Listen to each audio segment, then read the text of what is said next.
In today's video, I am going to teach you how to use Freshsales.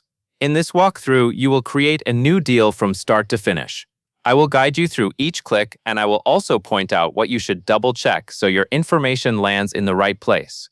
To begin, open Freshsales and look to the left side of the screen. On the sidebar, find the Deals icon. It is usually grouped with other sales and pipeline-related areas. When you locate it, click the Deals icon. This takes you to the place where all your deals are listed, so you can create a new one. Once you are on the Deals page, take a moment to look at the top right corner of the screen. You should see an option to create something new, labeled with a plus icon, and the text Create Deal. Click plus Create Deal. This action opens a new deal form where you will enter the basic information that Freshsales uses to track the opportunity. Now that the Create form is open, you will see fields for the deal's details. First, enter the deal name and amount. The deal name should clearly describe the deal so you can recognize it later, especially if you manage many opportunities. The amount is the value of the deal. Make sure you enter the correct number for the total expected amount, since this will help you report and prioritize your sales work.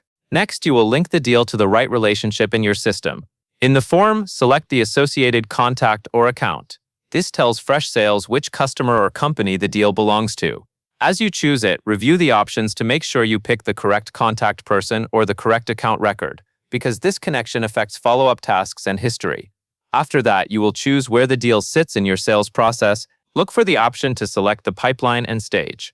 The pipeline represents the overall sales workflow, and the stage represents the specific step within that workflow. Selecting the correct pipeline and stage is important because it determines how Freshsales forecasts and how the deal is tracked over time.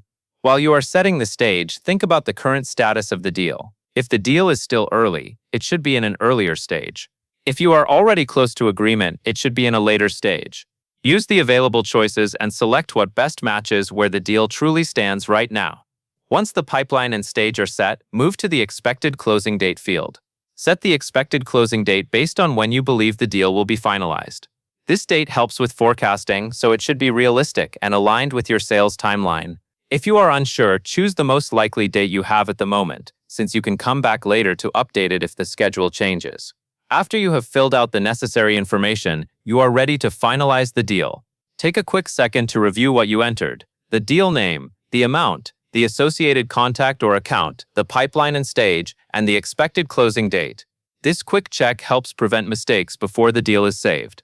When everything looks correct, click Save. Freshsales will create the new deal record, and you should see it appear in your deals list or within the newly created deal view. If the system shows a confirmation or updates the page, that means the deal has been stored successfully. And that covers everything you need to know. And that is all there is to it.